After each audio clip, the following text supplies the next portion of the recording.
Five, four, three, two, one. Action. Well, hi, everybody. I am back again, episode 2 of season 2, and I have actually a very, very special guest, my husband, Scott. Say hi. Hey, how are you? I'm fine. I've been with you all day. Hi, everybody. I was talking to them. Oh, gotcha. Interesting fact, fun fact. When I first said that I wanted to do a podcast, he was very supportive and he was like, do not ask me to be on it. Fast forward 3 years later, I'm like, babe, I want you to do an episode on my podcast. But it is a very important episode, which we will get to in a minute. But first, I would like to thank the Sweet Spatula Company in Bjorkville for supplying today's cookies for the Cookies, Couches, and Conversation episode. She provided us her OG chocolate chip cookie and her Biscoff cookie, and we are going to try those things right now. Here, We're you going try right this for one. Yeah. What? Do you know me? it. It's a big cookie. It is. Okay, I'm trying the Biscoff. Okay. All right, here we are. Oh my God. Oh, so good. Oh, so good. That is so good. I'm in trouble. She lived too close. This cookie. Oh my God. That's a good cookie. Mm-hmm. Oh my God. Here. Trade me. Gotta finish this bite in a minute. I'll take one of these. So, what is this? That's Biscoff. Biscoff Dream.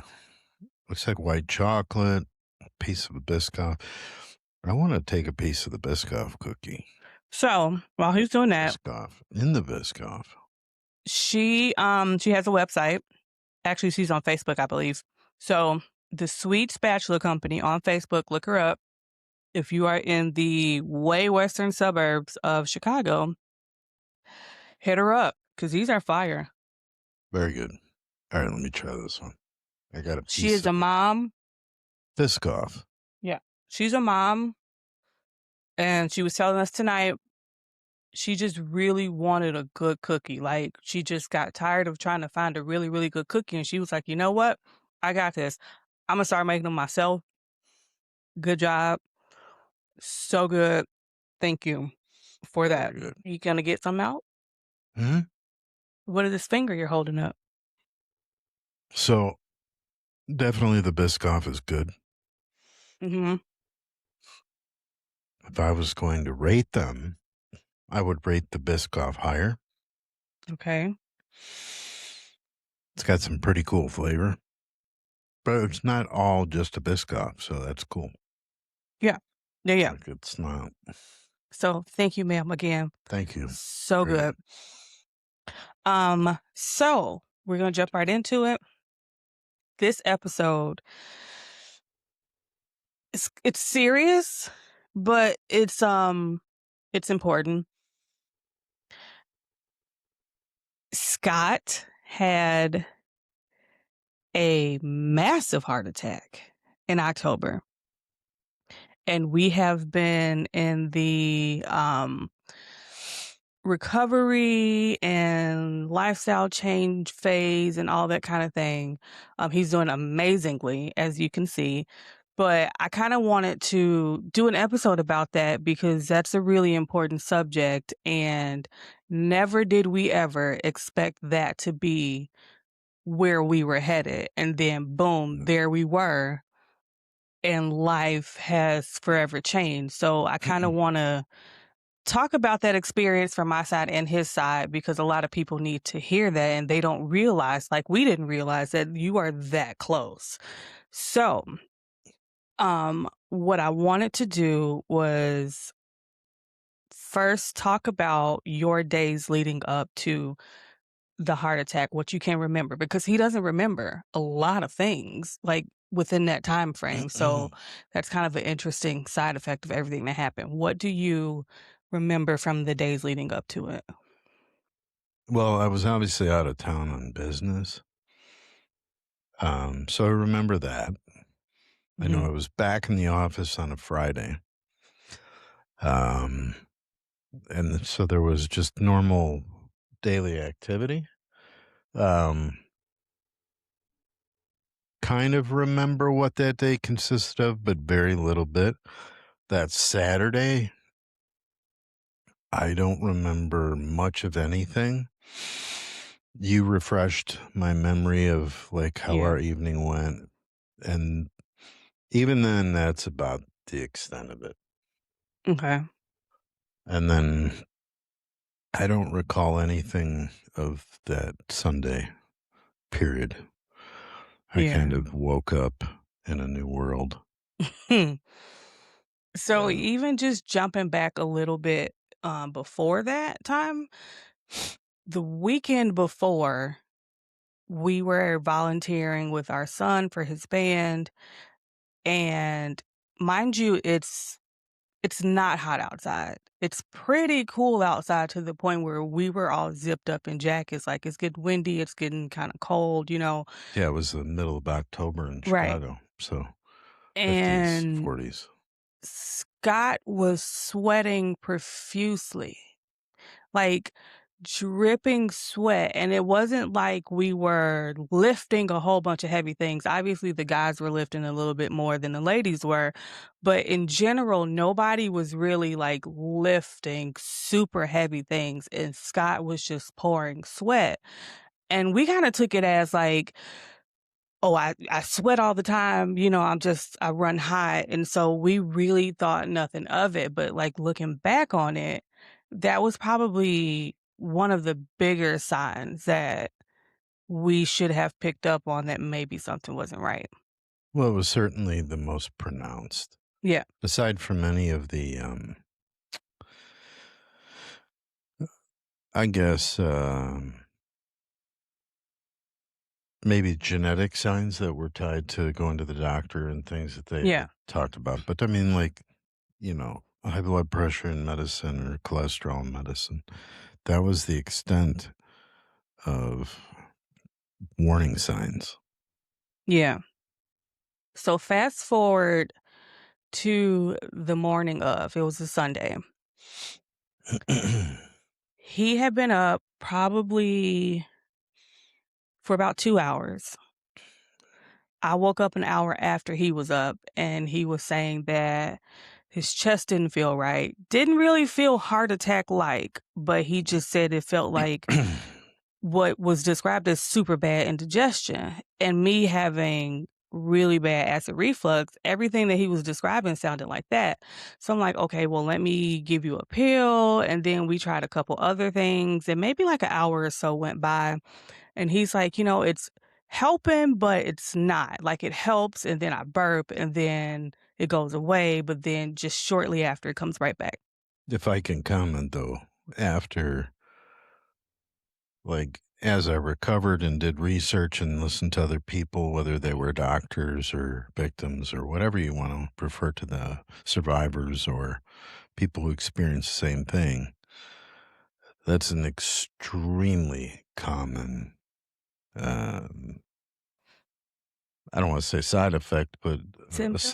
symptom, signal, sign that you are Having a having a heart attack. cardiac event. Yeah. I don't know that it's necessarily a heart attack, but maybe we'll call it a cardiac Yeah. event of some sorts. But when you really think about it, it's like people hear chest pain and they assume that it's supposed to be cramps or like piercing pain or just something that says this is a heart attack, this is a cardiac situation.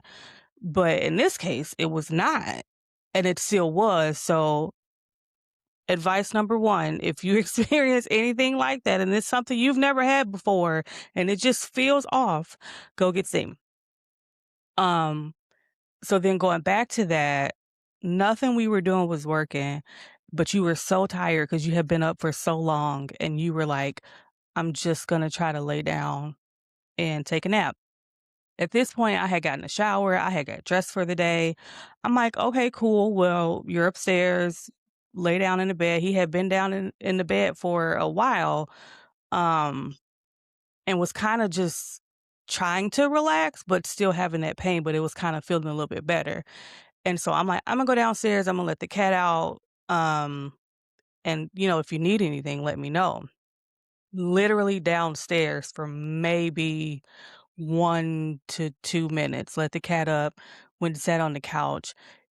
It literally sounds like somebody tried to, I say, pick the dresser up in our room and throw it through the floor. That's how loud the boom was, and I instantly was like, yeah, that Mm, didn't sound good. So as I'm heading towards the stairs, I'm noticing I'm not hearing any moving around.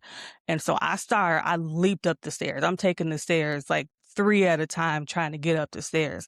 And as soon as I get through the door, I immediately hear that he's not right. He's face down in the corner on the floor and like gasping for air and like gurgling like, alright, this I didn't know at the time that it was a heart attack, but in my head, I'm like, "I think he's having a heart attack."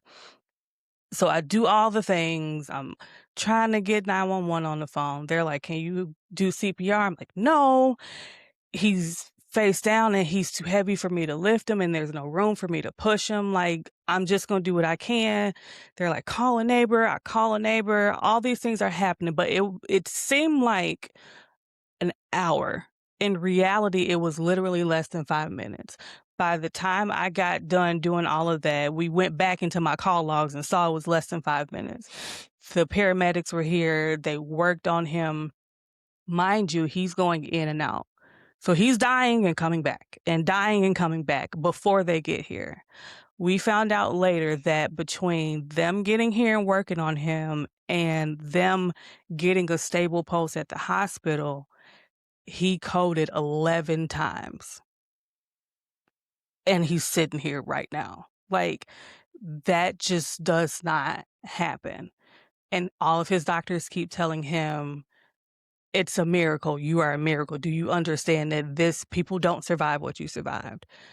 And that's crazy. I mean, yeah, it's that's wild. well, the thing is like for me, I don't remember any of that. Obviously, I was not.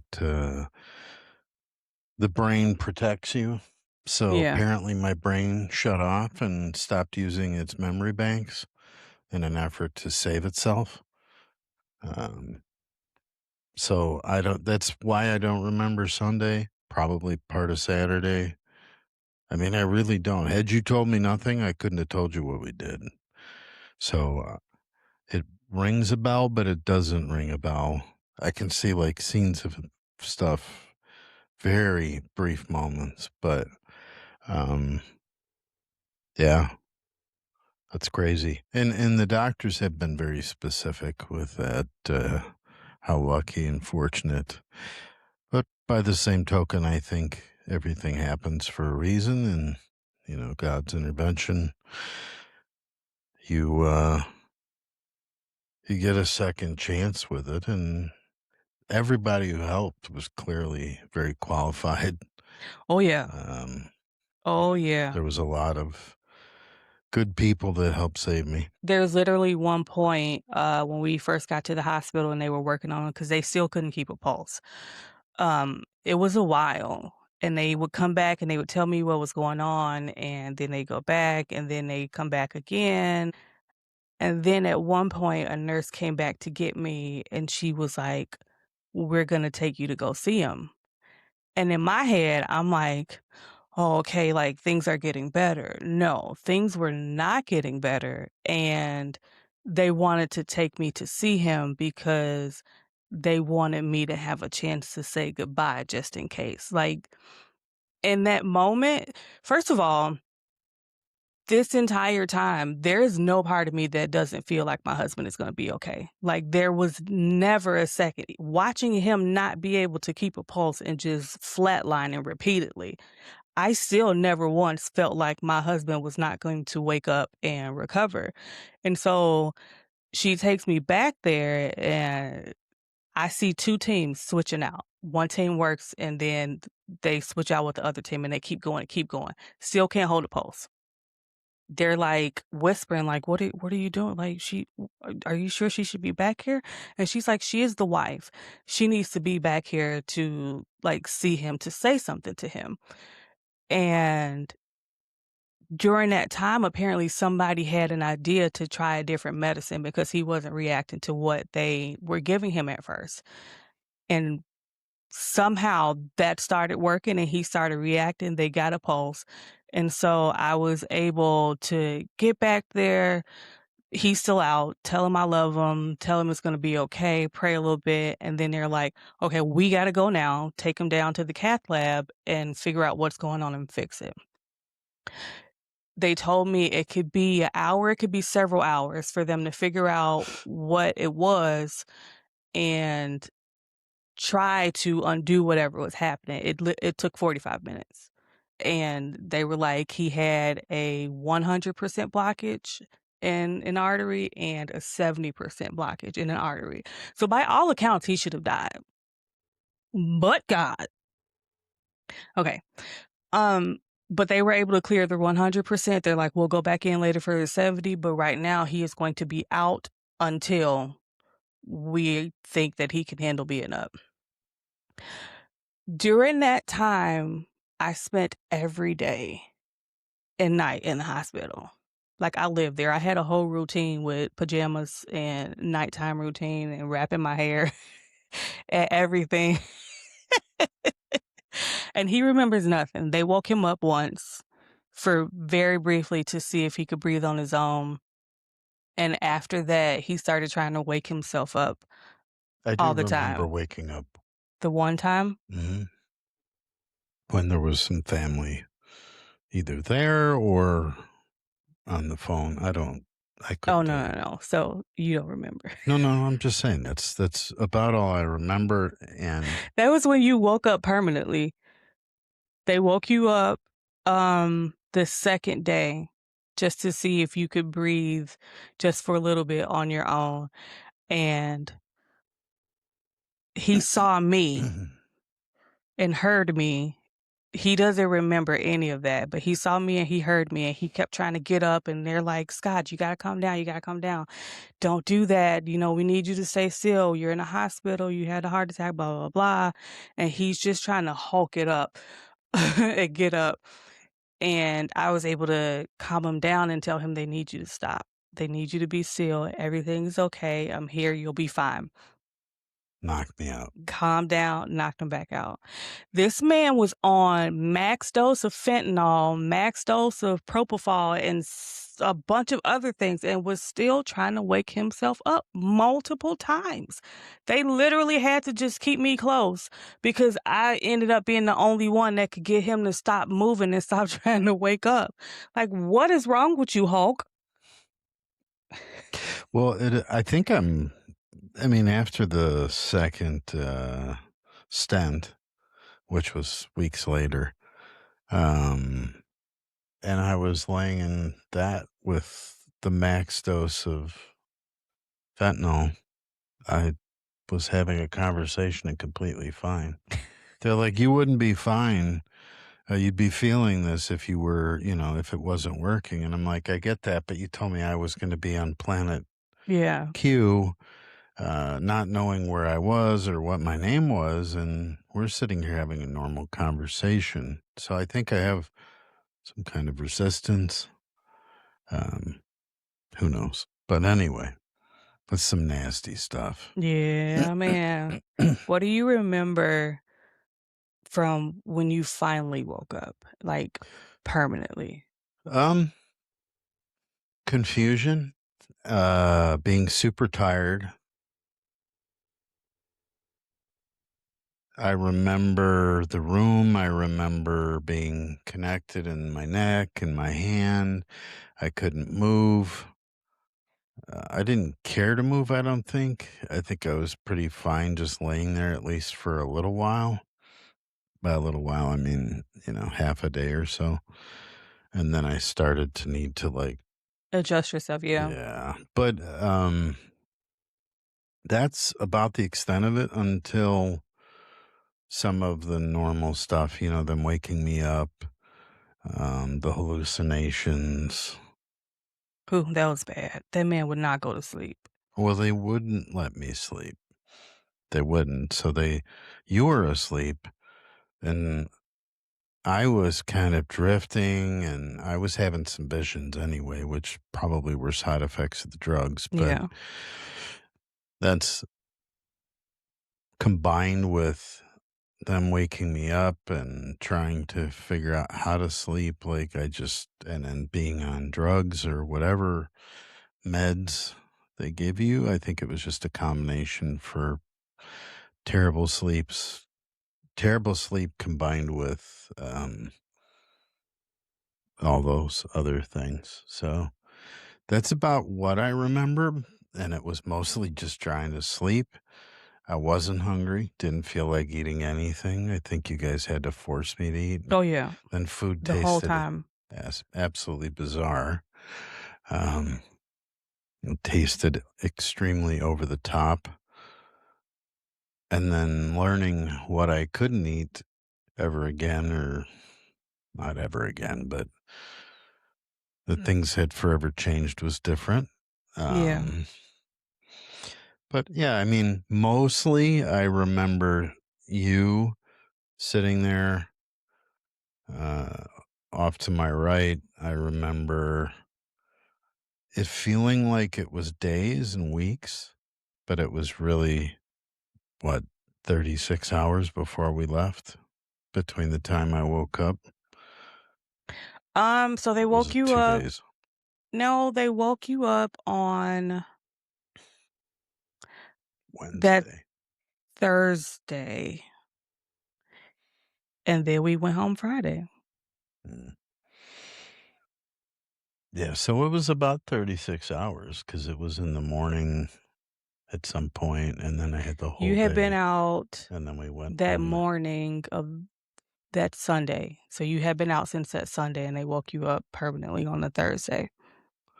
Yeah, and as far as I'm concerned, Sunday was shot because I mean, that it happened in the morning, but I don't recall anything. So, it's just a blur. It really is. Even when we got home, my memory was zapped and I didn't have the greatest mental awareness or acuity, whatever you want to call it. You asked me the same questions over and over so much. I Hmm. literally just started Well, how shaking my long was head and I without answering. air? 45 minutes roughly, or in 45 minutes time, I had lost air. How much? I think they Um, made a point to say that I pretty much was expected to have brain damage. yeah, so they didn't know what it would be like because they were working on you for probably 30 to 45 minutes at the hospital, Ah, but then there was the 7 to 10 minutes from calling 911, well, finding you to calling 911 to them getting here, and then the transport time from here to the hospital. So you were probably but you hit like, me in the back or something, and I gasped and got some air, and then you pulled my mouth open. So there were some chances where I could have got some air. yeah, so like you were in and out Yeah. of breathing for probably around an hour, Okay. So there you which go. is still just that's crazy. I mean, I saw it happen. Yeah. So it's unbelievable, but I It's was not a there. So questionable experience. It's a it's factual experience, but it's just something that yeah. feels outside of life. It feels like something you see on TV. Like I felt like I was in a TV moment, but clearly I was not. It was literally happening. And my mind was going all kinds of places. But yeah, it was probably about an hour Mm. that you were in and out losing oxygen to the brain. So they weren't sure if there would be damage, but they were saying that it was very possible, but they were hopeful because you were responding to me when you were completely out and when they did wake you up for maybe like 20 minutes, 10 or 20 minutes they tried. The first time it was like Tuesday. They asked you to squeeze the fingers, like, "Can you squeeze my finger?" You did that. They asked if you could move your foot. You did that. Um, they called your name and you looked over, and I called your name, you looked over at me. Um, when you started to, like, freak out because you were intubated and you didn't like the tube in your throat, Mm-mm. um, I guarantee you, no. I asked you if you could calm down, like, I'm like, "You're okay, can I need you to calm down, can you do that?" And you shook your head, "Yes." Mhm. So for me, from that point on, I'm literally telling everybody, I'm like, "He's gonna be fine. He's gonna be okay. He's gonna be good." Like, he does not like being on all these drugs. He does not like not having control of his own body, having to be here like this. That is the part that is freaking him out, but he will be fine. And sure enough, you woke up, and the first day waking up, within like the first 30 minutes to an hour, I think me and Tracy were there, and she called Marcus on the phone, brother and sister. Um and you gave Marcus the finger on Mhm. FaceTime. That's what I remember. But was that so that was when they woke me up Yeah, that was Thursday when they Thursday. woke you all Okay, the then way that up. that is the first time I remember. Yeah. Yeah, so it was like I knew you were gonna be okay, and they were telling me, "You're gonna have to make all these changes, and he's gonna have to do stuff he doesn't wanna do and eat stuff he doesn't wanna eat," and I'm like, "Y'all don't know my husband. Like, this is all he needed. Like, he didn't need nothing else. Like, that's all you had to do was knock him on his butt with this heart attack and tell him that he had all these changes that he needs to make, and boom, changes are gonna be made. Like, there's no question about that." Yeah. Yeah, it's unfortunate, but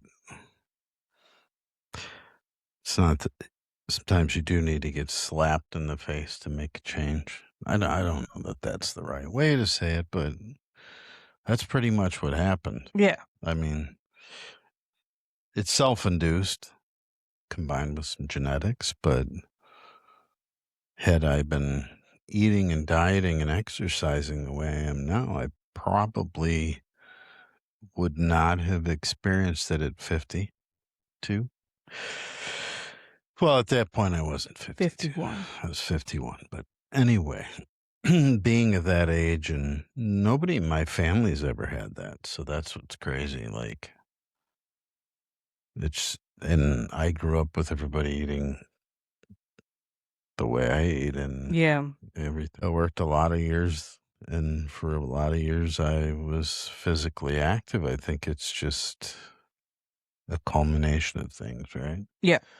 Diet, stress, everything. The problem that we had is that we knew our diet was out of control, and it didn't used to be. We used to cook almost everything all the time. We were never really super physically active, but we would do some things outdoors and be active a little bit, and we would go on these tears where we would work out for a while or whatever. But from the food aspect of it, we were really, really good with food, and then just life started to life, and it got progressively worse Well, with we our let it get diets. that way. Like Yeah, we allowed life to take us down that path. easy button. Like we always say, we hit the easy We button. hit the easy button and it cost us this. I mean, it is what it is, and you really can't change the past. So the path we took wasn't anything outside of what most of America's probably doing, just because Yeah. husbands and wives work. It's expensive. Life costs a lot. So, in order to do what we need to do, the kids have things going on in their life, all of that. I mean, it just Mhm. compounds where the easiest thing to do is go pick something up. And the next thing you know, you're doing that 3, 4, 5 times in a week, and you're only cooking 2 meals. Yep. And in some instances, even those cooked meals are easier than healthier, Yeah. right? So you're just, again, taking another shortcut, or you're cooking out of a box, or you're doing whatever. But I think that's been like, to go back to the commentary about how I'm gonna have to do things I don't wanna do or eat things I don't wanna eat. It it's just doing what you should be doing, Yeah. you I know? mean, for the most part. Yeah, I mean, there's some accelerated things like the lack of sodium and not cooking with, Whew. certain seasoning. It's different for sure, but it's what we're supposed to be doing. Like, even if I was doing everything else, there's the potential that that sodium could be creating situations. But because if I think back to when all of this started, right? And I was at my previous employer and I went for a blood drive and I couldn't give blood because my blood pressure was like 180 over What? 150. Yeah, it was before I'd ever been on any meds or anything. And I was actually in really good shape. Was really in good shape. And it was, they said they wouldn't take my blood.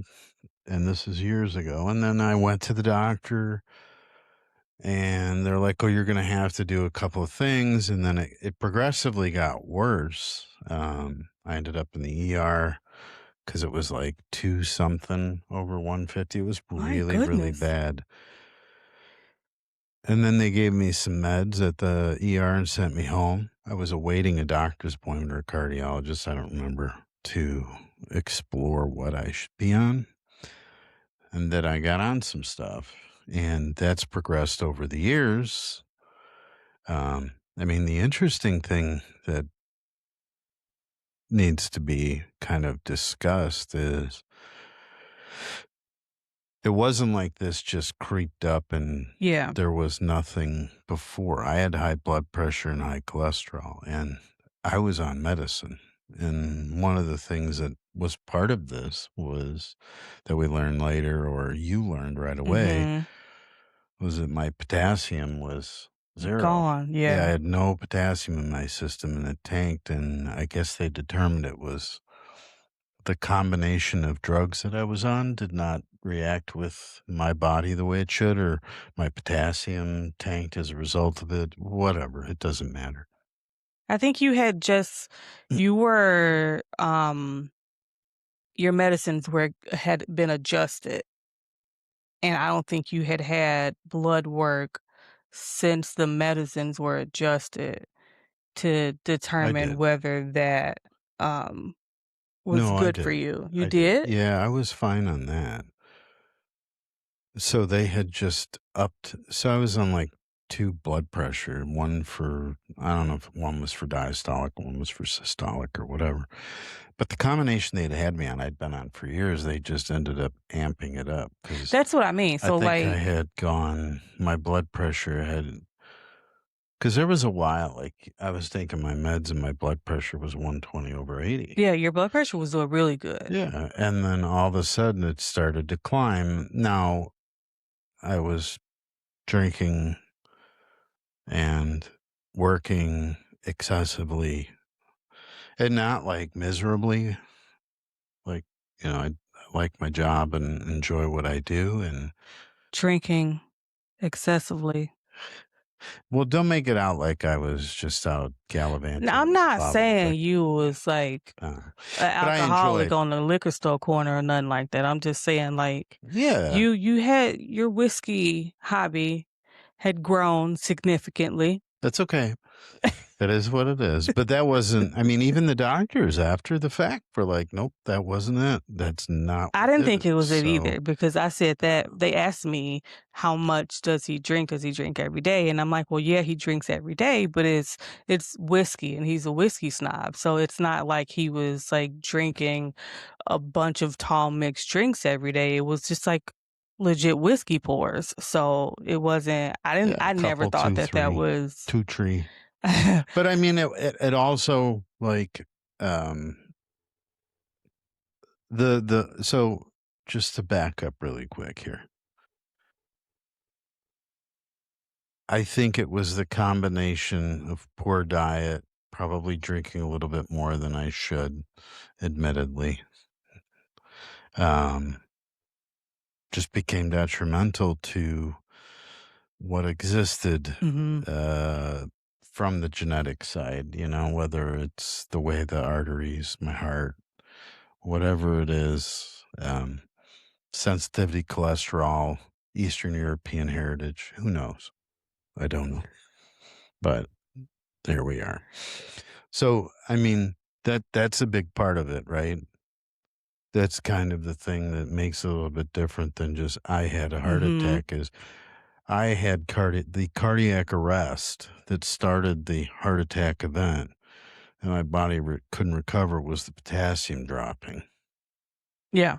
And when the potassium tanked, my body hated it. My artery was clogged. It's possible it happened before and I felt like crap, but my artery wasn't clogged, so I didn't go into a heart attack. Who knows? I But think I they did. just said at that point in time, it was the perfect storm. Yeah, for Like, sure. whatever was going on at that point in time, coupled with the medication taken, the potassium, like, it all just culminated and was the perfect storm, and boom, arrhythmia. And I don't know that there would have been a way to know that or prevent that because of everything that was Well, going the on. way to prevent it is to not clog your artery. Yeah, and let's just go with that, okay? Yeah, let's go with that. Mhm. Without a doubt. So we have this heart attack. We're in the hospital. Time We're out. yes, sir. I did not have a widowmaker, I had the opposite of a widowmaker. So the widowmaker is the right no, the left ventricle is clogged 100%. Yes, And yours was right. mine was the right, the left was 70. So just as a for anyone who's wondering or thinking that's which one I had, which is the opposite of widowmaker, which I don't know what the name is. I don't think there is a name. Who knows? Who cares? It is what it is. But anyway, carry on. Okay, we had the opposite widowmaker, the inverted widowmaker. Um, we've done the hospital. We're up. We're functioning. We do the walk around test to make sure that our limbs and everything are going to be okay. And from the moment we hit the house, everything is different. We're tossing food, we're buying new food. Don't put salt on that. We're measuring everything, mixing up seasonings beforehand so we can measure out how much we're using. We're counting sodium, we're counting sugar, we're taking sugar numbers because apparently he developed diabetes at some point and we didn't know it. So now he's on diabetes I think it was medication. all part of that perfect storm. Yeah, like so much stuff just went Mind you, I'm now off of it. Inside of 4 months, I've been removed from yeah, both diabetic medicine. So everything just it's kind very of reversible. It can be fixed. yeah, it kind of changed right away within a week. But but we just hit 4 months this month Last week. post heart attack. Yep. He is in just about the best shape that he has been in the entire time I've known him. He was Just in about. yeah, when I first met you, at work when we were cool at work, he says that was the best shape that he had been in Since I was probably in my since a 20s. kid, pretty much. Um, he is almost back there, like, way better shape than me. This angle is not really, showcasing my fitness. So But just a point of reference. But I am in much better shape. I've lost what, 55 pounds. yeah, Um, Yeah, yeah. back down to the same size pants I wore in my Fitting 20s. clothes that you have not worn since 10 years. 2016, 17, 18. I still can't do that. He's lost 55 pounds. I've lost like 7, and we're eating the same things. It's just not right, but whatever. I'm I happy did for have you. meds, though. I did have meds You that helped me. barely, Yeah, I think a couple of them were quite helpful in that endeavor, but barely. I mean, I the guess. carb blockers or whatever they were, Carb blockers? Oh, calling them that, but what? the Jardiance? Yeah. That? Yeah, but you were on such a low dose of that. I mean, I don't really know how that works because I don't It take it. says it blocks sugar and removes water. So Well, yeah, that's helpful. very. And guys, I think, They lose weight faster yeah, than women and easier than women, and I don't water understand weight because is we give just, life, so why wouldn't we have the ability to lose weight fast? I mean, never mind. It's okay. It's fine. we're not in this conversation. But So, what has been for you the hardest part about your recovery and the biggest, suckiest thing that you've had to give up mm, as I well, eat a the cookie? biggest suckiest thing I've had to give up is, like I haven't really touched a cookie or a sweet or anything like that. And at first, I was really tortured that I couldn't have it all. Yeah. And so now I'm enjoying, like, once a week I can have something or Mhm. A whatever. little And bit of something, a little bit of different kind of something. Yeah, something. definitely not like fast food or something like that. But, like here, I'll have a couple bites of a cookie. I have, my chocolate chip coconut granola or my almonds. Mhm. The chocolate Dark, covered yeah, almonds. yeah, those are real good, like, that gets me by now, and I'm used to it, but at first, it was really like, all those things I could have at any point in time and was terribly mistreating myself with. I missed a little bit, but I obviously was scared Yeah. and nervous and all these other things and knew what I had to do. Which, to your point that you told the doctors, it wasn't a problem for me to adjust. No. Um, but the hardest thing, I have an idea, and you probably haven't even thought about this now that I'm thinking about it, but I'll tell you mine after you go.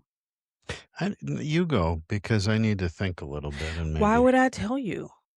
I want you to Hmm. say what you think so that I So, can off see the if I'm right. cuff, the hardest thing, I'm sorry, the question was what was the most difficult thing to give up and the hardest thing I've gone through, correct? Nope. Oh, Opposite. see. What what has been the hardest part of your recovery, Yeah. and what is the most difficult thing that you've had to give up? Okay. So, the most difficult thing to give up was probably um just more or less a freedom to enjoy the things I enjoyed. Oh, So, that's like, generalized. I want a specific thing, well, I though. was going there, Oh, so oh, oh, bear with oh. me. The I like a cigar. I like a pipe. I like to imbibe in tobacco and or a cocktail, and those things are a part of who I am or was. Um, And it's not that I had to have them or was reliant on them, but clearly they were something that I looked forward to, enjoyed, um, and had for a very long time. Um, I don't think that's the most difficult thing. but let me finish. But that's been way easier than I thought. Way easier than I thought. I think for me, red meat,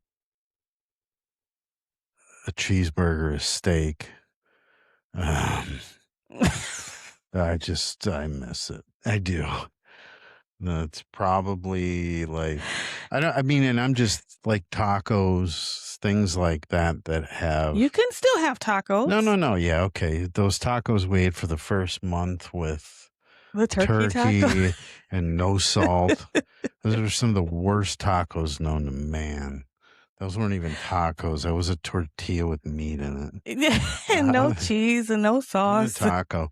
No, but like anyway, back to the like pizza, pasta, stuff like that that hits hard and fills your belly and tastes really good. And I'm just whether we've ordered Chinese food on Christmas as part of a tradition. Yeah.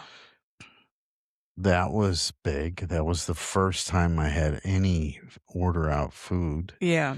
Um, and of course, we ordered with no MSG, so that it was an Dang, that attempt at MSG lower is good. sodium. That wasn't that exciting to me. I think if I could have like a double cheeseburger or a steak with a big baked potato and bacon and You can cream have that. cheese and all that. You can absolutely have Yeah, that. yeah, yeah, yeah, yeah, yeah, yeah. Just Low like sodium, blah blah. 1/4 of a meal of that plus some salad. Well, I no. Listen to me. I want a 16-ounce ribeye and a really nice sized potato, and I want to eat the whole thing. Okay. I Anyway, that's me. That's been the hardest part. I still think I have something that's harder than that. Okay, go ahead. Ice cream. It hits me at times. It's very, very like she makes great ice cream. I do. Um, You could you it smack oh, I so love much it. ice cream. Yes, I do love ice cream, but I haven't really thought about it. And Really? only when I've seen it. Yeah, and it's weird. I'm and that's why I know what I know about the red meat factor. Mhm. I'm thought about that. We have like a quarter of a cow downstairs. Right. I was gonna say, mind you, we order a quarter of a cow every year. Yeah, and so Can't eat it. we only put a small dent in what we had. Mhm. We had quite a few steaks. Like all that's just sitting and it's like and it's the money you spend on that, but it's also like how good that is because it's I'll grass-fed take one meat. for the team, babe. Don't worry. Anyway, that's why and ice cream as good as it is, like I thought we went to Costco the other day and I made mention that they had a whatever it was, a double mint fudge sundae. Something or other. In that moment, I really was like, "Oh yeah, I want that." But if you put the steak or the double cheeseburger, there's this place by my work that has a great cheeseburger. And it's just a simple fast food place. And the guys and I would go there like, I don't know, once every couple weeks or every 3 weeks or once a month, whatever it was off and on.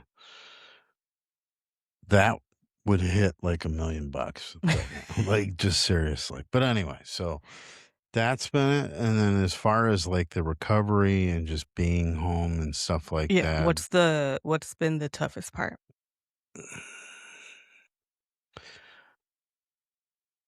during the mental recovery, like and I don't even know how to say it, but just, like, the trauma of all of the things that happened together and Mhm. just kind of the weight of it and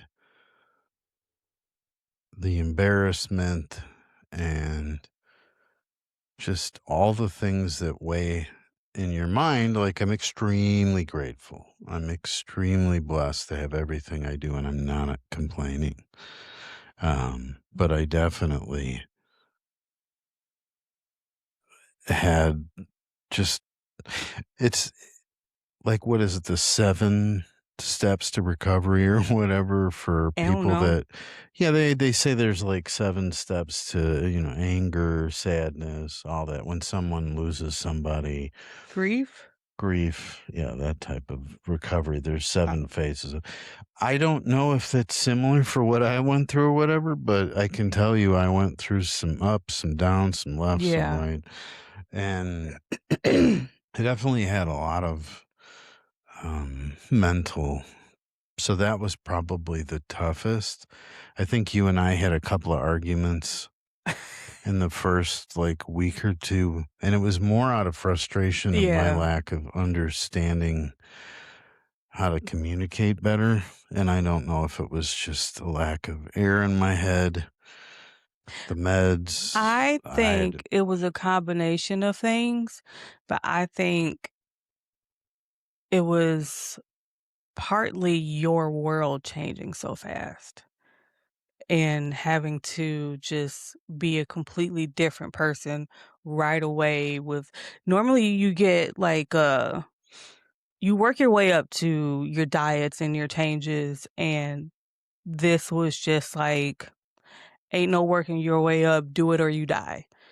And so I think you went from having an entire world of things to choose from and do to now having this small little area that you had to stay in, and neither one of us was prepared to navigate that like that. but the So, routine wasn't. You know what? The routine was good.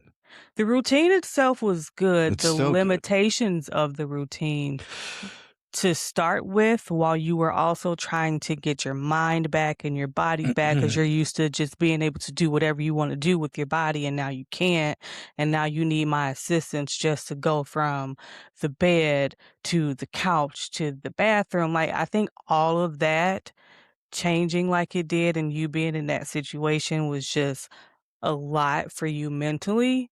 And so Mhm. even though you know I meant well and you know that I was trying to help you, it was just a lot for you to digest, and it came out in harsh ways, and we would argue, and I would be like, "I'm trying, okay? This is hard for me too." And it was. It was hard for It all was of hard us, for everybody. even the kids, you know? Yeah, And they did really good with it. yeah, They were very supportive, and they were right there helping out in any way they could. right. Um, but it it was uncharted water, so it is Mhm. what it is, and we got over that fairly quickly and had some meaningful discussions around why we felt or said what we did, and then it Yeah, was move on, we're good. we did what we do. Yep. Okay, okay, okay. So, the one thing that I want to ask lastly is what advice, and I'm sure, you know, the main advice of take care of yourself, but what advice would you give somebody who maybe is not they're not aware they're as close to your situation as they actually are? Mhm. What would you tell people something they should know? Well, first of all, take better care of yourself. That's for starters. Yeah. So, have a good balanced diet, limit your sugar. One of the biggest things I learned is how, we talk a lot about sodium, and Mhm. actually, sodium is probably the one thing I can go back to the most normal level of. I'm not going to say I can go back to consuming it however I want. 'Cause we was consuming it. Yeah, I mean, it's just, but it's everywhere. Yeah. But the bigger contributor is sugar in Mhm. carbs, sugar in, like, obviously I was diabetic. Now we're not sure if that took place as a result of this or if it helped induced it. We don't know because there was no monitoring, no. The way you used to down some ice cream, Yeah, yeah. But I'm saying it was probably before. it's possible, but we don't know. So we can only speculate. However, I will say this much. Saying and putting everything off and saying there's tomorrow and all of the, I'll do it next Yeah. year, I'll do it next month, I'll start in 2 weeks. Procrastination as you get older. I didn't feel, I saw pictures of myself and I looked worse than I felt. but I didn't take it seriously enough and I didn't feel my age in Mhm. that sense. I felt a little bit younger. I felt just pretty good, seriously, though. Um, and I felt similar to the way I did in my 40s. But anyway, my point is if you have genetics, pay attention to your genetics, be sensitive to that, take your diet seriously. Don't put it off for years and think you'll get to it later because the damage I've done, I think I'll be pretty good. I think Yeah. I'm gonna have, like, roughly a 95% recovery. There's gonna be a little bit of scar tissue in my heart. Okay, Um, doc. yep, that's what they said. So, long story short, though, the EF rating, which is how efficient your heart performs and how quickly I've recovered, shows that I'm gonna be pretty good, and I think Mhm. that is part of a telltale sign that I didn't do this for too long, and my body is amazingly good at recovering. But if you don't do this to yourself to begin with, and Yeah. you eat better, exercise, and it doesn't need to be every day, it can be 3 days a week. 'Cause I can't do every day. I got 3 max. That's all I got. Yeah, and now I'm somewhere between 5 and 6 days a week. I give myself at least 1 day rest, but the best I was doing prior to this was like 3 days a week. And it was okay. I was going to the gym either with some coworkers or myself. I've been doing it off and on for a number of years in some capacity, whether it was lifting weights. What was interesting is I was in a very good groove probably 12 to 18 months before, Yeah. and it didn't Mhm. change anything. And that kind of opened my eyes a little bit. And I was like, I'm working out fairly consistent. I'm watching what I'm eating. And nothing, like, I think I lost like 6 pounds. The best I had done was I went on the carnivore diet for like 30 days. I made it like 20, 21 days in before I just had like a mental breakdown of missing carbohydrates and I just lost it. But that I think I lost like 20 You did, you ish lost around 20 pounds. pounds. That was pretty good. But that was a testament again to a lack of carbohydrates or sugars. Yeah. So, but once I fell off that, I think so. It's really like eat a balanced, healthy meal, disregard what they say about grains and breads. I learned that American food isn't the greatest food. Mhm. So, like, if you love pasta, if you love Italian food, go buy stuff made in Italy with the real durum wheat. Don't eat the Mhm. American niacin crap. It's so full of carbohydrates, it just converts to sugar and Yep. basically is poisoning us. Um, so eat some good quality ingredients, learn to cook for yourself, eat some whole ingredients and whole ingredients in real food combined with a lack of sugar and some form of controlled sodium intake, Mhm. you'll do really good. And the biggest, most amazing thing I think as well is not drinking. I enjoy a drink. I said it in this video, but I think not drinking makes a huge difference in how you feel and how your body reacts. And we found out S- that some of these s- beer brands make a no alcohol beer that tastes exactly like the real thing. Yes. So, Well, look they're into pulling out the alternatives. booze or the alcohol to use in that's what the byproduct I think is, right? It's how they make the seltzer. They make the seltzer by taking the alcohol out of non-alcoholic beer. I think that's how they discovered it. Yeah, I don't know, I'm pretty sure. 'cause I don't even really like Well, seltzer. there you go. Somebody respond in the comments in one of her things about That if you don't. Whether that's how to make it? If I think that's how they discovered it. They went to make non-alcoholic and they didn't know what to do with this clear alcohol-filled fizzy water, Hmm, and that's what made like your White Claw or your what do they call those? Seltzer, hard right? Hard seltzer? seltzer, yeah. Yeah. I think that's what hard That's why I don't know seltzers know because I don't drink that. came out of non-alcoholic beer making.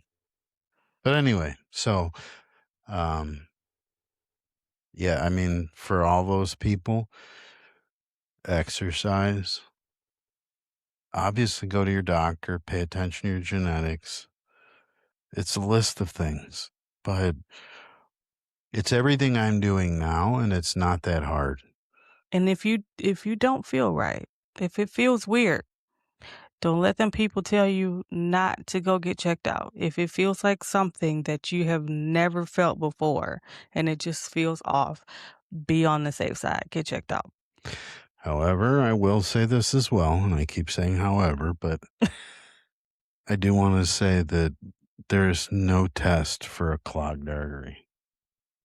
No, but there are other signs where Your high like there's cholesterol. things that they could check. Like if you say certain words and describe certain feelings, there's gonna be some tests run to be sure. Right, but if it's open and it's 70 or it's 12, there's no real way for them to just run a test on your blood or do an So don't go EKG. to the doctor? No, I'm saying you Well do, but just keep in mind that that's not something that's lickety split. Yeah. Like if you have genetics or you're, for me, I'm not gonna, my grandfather had 3 angioplasties and everybody on that side of the family has high cholesterol. I should have pretty much understood that that was coming for me if I So you're didn't saying just be aware of your genetics. of your family's genetics and Yeah. do more on the preventative side Yeah, I did versus mine in spurts. Like yeah. when you met me, I was in that shape that was one of the best shapes of my adult life. And I was eating chicken and broccoli every day for lunch, very little carbohydrates, and all my numbers came back great. That sounds nasty, by the way. Well, it's what I eat now, and it works well. No, no, you I don't eat eat chicken chicken every and day. broccoli every day. You eat No, chicken, not but the you spice broccoli. it I up. eat the chicken every day. The chicken and broccoli sounds She's so disgusting. done with chicken already. But anyway, we got to eat a lot of it, and it's not going to end, so get used to it. Anyway, yes, pay attention to your genetics and understand how you too can prevent forest fires. So, Goodbye. So anyway, I hope you learned something. We definitely did the hard way. Don't be like us. He's doing great. I'm glad. I love him and I want him here for a long time. I'll tell him when he can go and not a moment before. mhm, Thank you again to the Sweet Spatula Company. Again, hit her up on cookie. Facebook if you are in the western suburbs or you want to take a trip to the far western suburbs.